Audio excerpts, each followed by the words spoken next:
What we're going to introduce today is the new vacuum mattress that the OMD just approved. We're going to transition this patient over to the mattress, talk about the straps and the system, and how to evacuate the air out of it. So the first thing we need to do is get this mattress laid out, get all the straps stretched out. We're going to slide it over right next to our patient.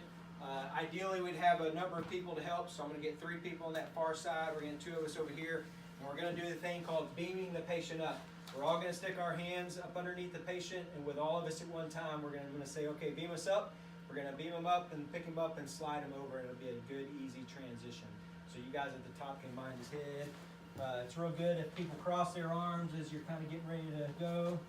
Everybody in a good spot? All right, let's beam them up. Slide them over. And down again. Okay. As we're talking about higher or lower in this device, you want his head to be at the top of this device. So we actually need to scoot him up just a tad. So let's beam him up to do that. Get hands on. Ready? 1, 2, 3. Beam him up. Slide. All right, that looks pretty good there. Okay. The manufacturer would say to use a stoplight configuration going red, yellow, and green. Red would confine his head first. Our system traditionally has bound the chest first. So we're going to start with the yellow straps across his chest, green straps across his knees.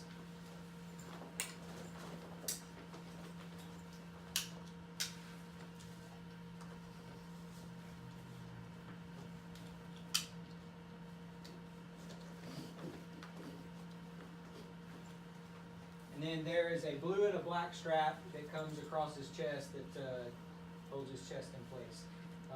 You would have a C-collar on if you needed to maintain spinal stabilization. That could be a Samson splint C-collar or one of the standard C-collars. You also have a pelvic binder we'll get into a little bit more in depth later, but go ahead and buckle those up and we'll secure his pelvis in place. And then the red strap comes across his forehead. It would fit a patient with a helmet. And then we're going to have somebody here support his head, wrapping the vacuum splint around his head and around his neck there. So yeah, go ahead, round. We have a void space underneath the small of his back, and one that typically develops under his knees, under a patient's knees. We want to support that so that we're much better than a backboard. So we're going to have Barnhill here. If you'll slide your hand up underneath the small of his back here. Okay, go ahead and get your hand up underneath there. Okay, he's going to support the small of his back. We'll let Matt support the knees here.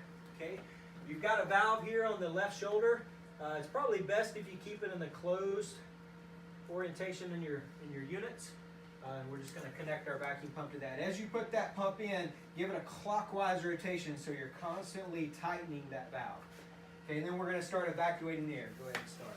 If you find you a flat spot here or here where you've got the black material, you start pumping it until you see the BB start showing through. Once you see the BB start showing through, give it about 4 or 5 more good pumps to make sure that you've got it good and solid and rigid. Maybe 2 or 3 more there. All right, and then when we pull it, again, clockwise rotation to pull it off so it continues the tension. Now we can all pull our hands out, and now we've supported the patient. The vacuum mattress has handles all around, so now we can transition into a Furno or into Stokes to big wheel somebody out. We've got that set, and that's how you use the vacuum mattress.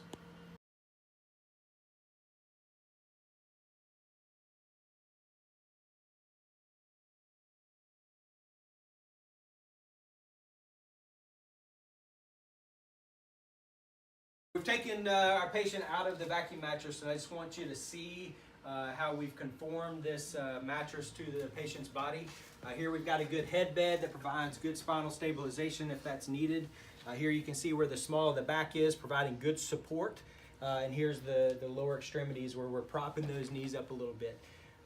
For a longer extrication, like a roll out of the green belt, where we're going to be rolling somebody on a big wheel for 30 minutes or so, this would be a much superior patient packaging device, ensuring that we provide comfort as well as stabilization for their injuries.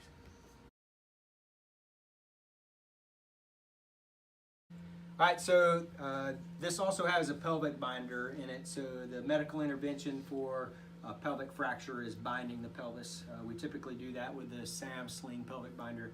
This has one built into it. We've already adjusted the one on the far side here to be in the right place, but you want to position this to where it's on the lower third of the pelvis. And so our number that we started on the other side is 6. So you can see it's numbered along the side. So I need to, if you'll come around here where you can see this buckle, you're just going to use these buckles. You're going to take them out of the numbered holes here. We know that our top strap needs to be at a 6, because that's where we've positioned it on the other side. You're just going to match the 2, and our bottom will go in the 8, so that everything is in good position there. Then we'll bring these across, connect the buckles, get them cinched down.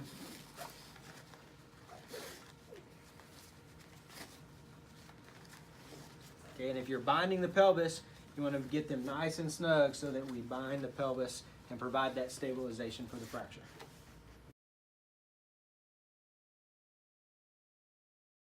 All right, so one of the concerns that we need to address is what happens if you puncture this and air is allowed back into it. You're going to lose your stabilization properties that you've provided the patient. The quick fix for that is a piece of duct tape. It is a vacuum mattress. It doesn't air up, it vacuums the air out of it. So if we've got a puncture in the side here, we would put the duct tape over that puncture site, make sure that we've got good contact on it, and then again go to vacuum the air back out again. And that duct tape should suck into the mattress and provide that vacuum again. If for some reason your quick fix duct tape did not fix the problem, then you would need to transition into the traditional stabilization techniques using backboards and spec packs and OSSs and other patient packaging devices to provide that stabilization.